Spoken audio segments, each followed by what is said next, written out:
Choisir le bon nom de domaine est une étape cruciale pour bien démarrer votre activité en ligne. Notoriété, référencement, image de marque, tous ces paramètres sont à prendre en compte lors du choix de votre nom de domaine dès la réservation. Donc dans cette vidéo, on va voir ensemble tout ça. Alors la première étape pour choisir votre nom de domaine, ça va être tout ce qui est simplicité.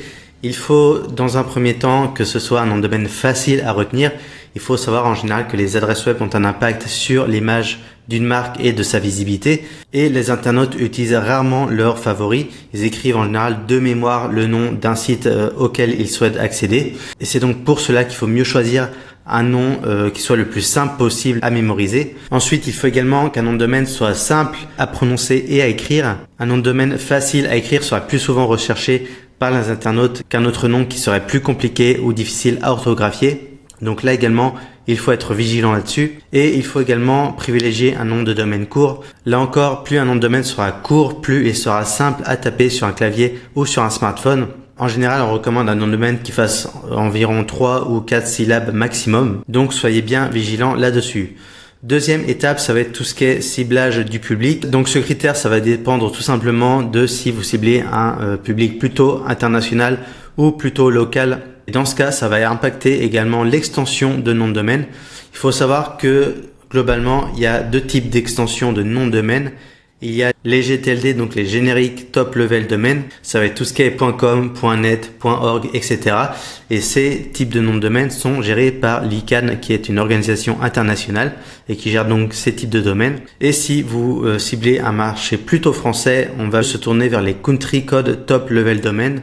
Donc là, ça va être les .fr, les .be si vous êtes en Belgique, .ch si vous êtes en Suisse, etc. Et ces différentes extensions de nom de domaine sont gérées par des organisations locales. Donc en France, en l'occurrence, ça va être l'AFNIC qui va gérer ces extensions de nom de domaine. Donc l'extension de nom de domaine, ça va être très important. Et il faut bien réfléchir dès le début au potentiel de votre nom de domaine. Mais si vous envisagez à l'avenir de vous étendre potentiellement à l'international, dans ce cas-là, privilégiez directement le .com. Ça vous évitera de changer de nom de domaine. Ensuite, au niveau du nom en lui-même de votre nom de domaine, vous avez deux possibilités. Donc, première possibilité, soit vous incluez le mot-clé principal de votre activité ou de votre produit. Ça peut être intéressant si vous souhaitez avoir un petit boost d'un point de vue SEO, sachant que ce petit boost SEO a moins d'impact aujourd'hui que par rapport il y a encore quelques années. Par exemple, si vous vendez des chaussures pour courir, ça pourrait être intéressant éventuellement d'avoir le nom de domaine chaussuresrunning.fr ou chaussuresrunning.com. Donc c'est idéal par exemple si justement vos clients tapent ce type de requête sur Google, vous aurez un petit boost d'un point de vue SEO. Encore une fois, c'est pas le critère principal, mais par contre ça peut vous limiter si à l'avenir vous voulez vendre d'autres produits, par exemple des t-shirts, des shorts, etc. Ça peut vous limiter au niveau de votre activité et également de votre référencement.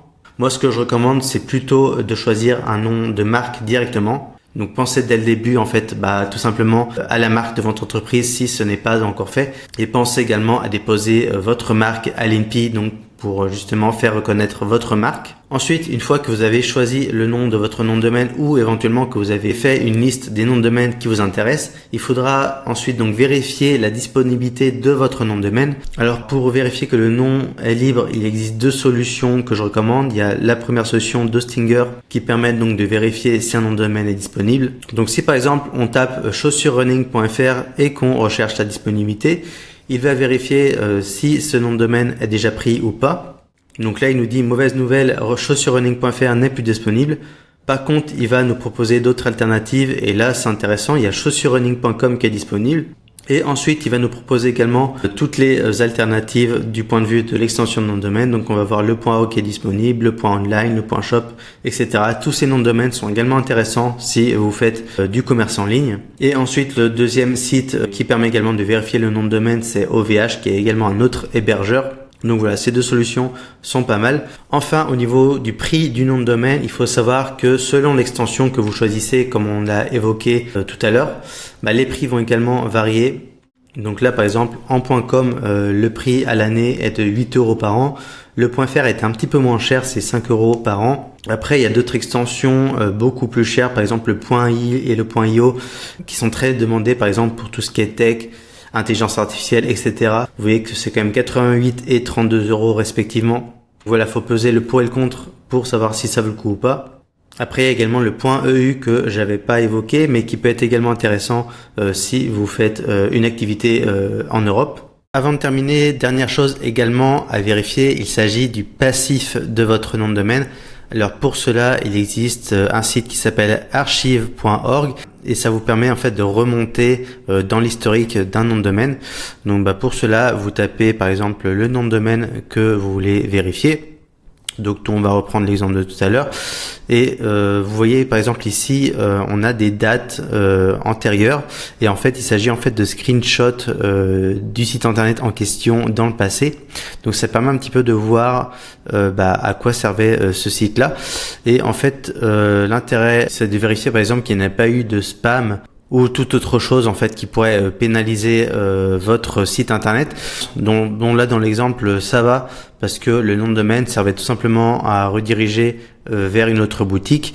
Mais si par exemple vous voyez des scams, par exemple des sites en chinois, en russe ou des sites qui paraissent un petit peu louches, faut faire attention parce que ça pourrait pénaliser votre site internet d'un point de vue SEO. Donc voilà, regardez un petit peu dans les différentes dates à quoi servait justement le nom de domaine du passé. Donc voilà tout ce qu'il faut savoir à peu près pour choisir votre nom de domaine. J'espère que ce petit guide vous sera utile et moi je vous retrouve bientôt pour une prochaine vidéo.